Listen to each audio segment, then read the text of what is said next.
Le Lévitique, chapitre 25. L'Éternel parla à Moïse sur la montagne de Sinaï et dit: Parle aux enfants d'Israël, et tu leur diras: Quand vous serez entrés dans le pays que je vous donne, la terre se reposera. Ce sera un sabbat en l'honneur de l'Éternel. Pendant 6 années, tu ensemenceras ton champ. Pendant 6 années, tu tailleras ta vigne, et tu en recueilleras le produit. Mais la 7e année sera un sabbat, un temps de repos pour la terre, un sabbat en l'honneur de l'Éternel. Tu n'ensemenceras point ton champ, et tu ne tailleras point ta vigne. Tu ne moissonneras point ce qui proviendra des grains tombés de ta moisson, et tu ne vendangeras point les raisins de ta vigne non taillés. Ce sera une année de repos pour la terre. Ce que produira la terre pendant son sabbat vous servira de nourriture à toi, à ton serviteur et à ta servante, à ton mercenaire et à l'étranger qui demeure avec toi, à ton bétail et aux animaux qui sont dans ton pays. Tout son produit servira de nourriture. Tu compteras 7 sabbats d'année, 7 fois 7 années, et les jours de ces 7 sabbats d'année feront 49 ans. Le 10e jour du 7e mois, tu feras retentir les sons éclatants de la trompette. Le jour des expiations, vous sonnerez de la trompette dans tout votre pays. Et vous sanctifierez la 50e année. Vous publierez la liberté dans le pays pour tous ses habitants. Ce sera pour vous le jubilé. Chacun de vous retournera dans sa propriété, et chacun de vous retournera dans sa famille. La 50e année sera pour vous le jubilé. Vous ne sèmerez point, vous ne moissonnerez point ce que les champs produiront d'eux-mêmes, et vous ne vendangerez point la vigne non taillée. Car c'est le jubilé, vous le regarderez comme une chose sainte. Vous mangerez le produit de vos champs. Dans cette année de jubilé, chacun de vous retournera dans sa propriété. Si vous vendez à votre prochain, ou si vous achetez de votre prochain, qu'aucun de vous ne trompe son frère. Tu achèteras de ton prochain en comptant les années depuis le jubilé, et il te vendra en comptant les années de rapport. Plus il y aura d'années, plus tu élèveras le prix, et moins il y aura d'années, plus tu le réduiras, car c'est le nombre des récoltes qu'il te vend.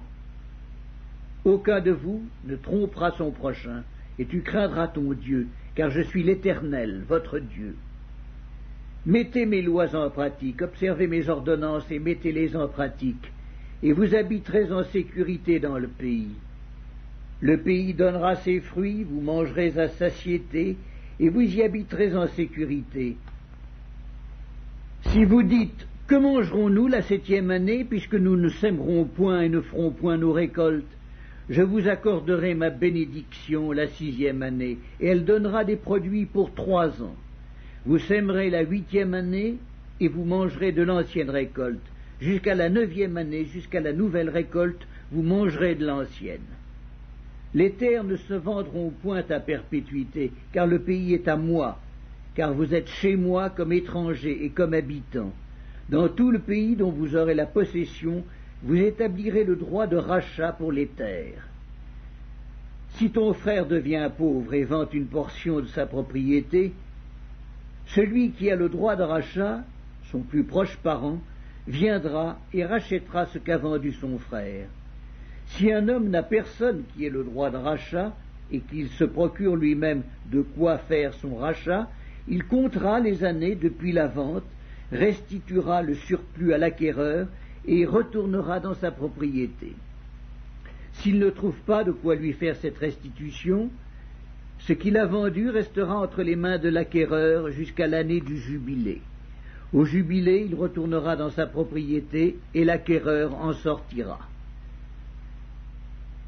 Si un homme vend une maison d'habitation dans une ville entourée de murs, il aura le droit de rachat jusqu'à l'accomplissement d'une année depuis la vente. Son droit de rachat durera 1 an. Mais si cette maison située dans une ville entourée de murs n'est pas rachetée avant l'accomplissement d'une année entière, elle restera à perpétuité à l'acquéreur et à ses descendants. Il n'en sortira point au jubilé. Les maisons des villages non entourés de murs seront considérées comme des fonds de terre.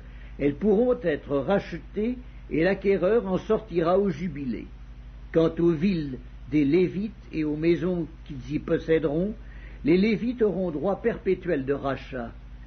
Celui qui achètera des Lévites une maison sortira au jubilé de la maison vendue et de la ville où il la possédait, car les maisons des villes des Lévites sont leur propriété au milieu des enfants d'Israël. Les champs situés autour des villes des Lévites ne pourront point se vendre, car ils en ont à perpétuité la possession.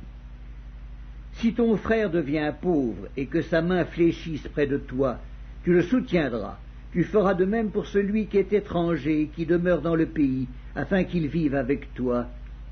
Tu ne tireras de lui ni intérêt ni usure, tu craindras ton Dieu, et ton frère vivra avec toi. Tu ne lui prêteras point ton argent à intérêt, et tu ne lui prêteras point tes vivres à usure.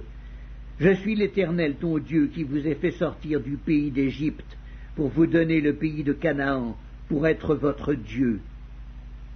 Si ton frère devient pauvre près de toi, et qu'il se vende à toi, tu ne lui imposeras point le travail d'un esclave. Il sera chez toi comme un mercenaire, comme celui qui y demeure. Il sera à ton service jusqu'à l'année du jubilé. Il sortira alors de chez toi, lui et ses enfants avec lui, et il retournera dans sa famille, dans la propriété de ses pères. Car ce sont mes serviteurs que j'ai fait sortir du pays d'Égypte. Ils ne seront point vendus comme on vend des esclaves. Tu ne domineras point sur lui avec dureté, et tu craindras ton Dieu. C'est des nations qui vous entourent que tu prendras ton esclave et ta servante qui t'appartiendront, c'est d'elles que vous achèterez l'esclave et la servante. Vous pourrez aussi en acheter des enfants des étrangers qui demeureront chez toi et de leurs familles qui engendreront dans votre pays, et ils seront votre propriété. Vous les laisserez en héritage à vos enfants après vous, comme une propriété. Vous les garderez comme esclaves à perpétuité. Mais à l'égard de vos frères, les enfants d'Israël, aucun de vous ne dominera avec dureté sur son frère.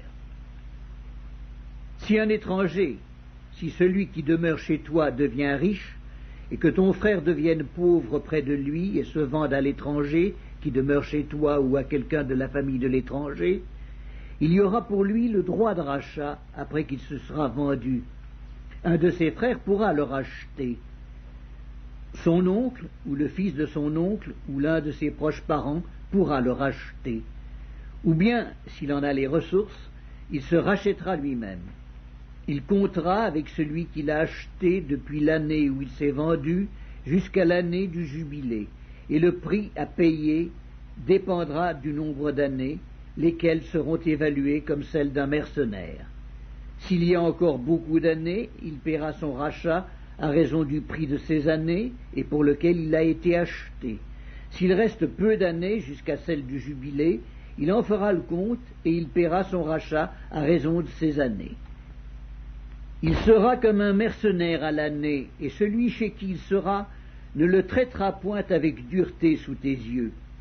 S'il n'est racheté d'aucune de ces manières, il sortira l'année du jubilé, lui et ses enfants avec lui. Car c'est de moi que les enfants d'Israël sont esclaves. Ce sont mes esclaves que j'ai fait sortir du pays d'Égypte. Je suis l'Éternel, votre Dieu.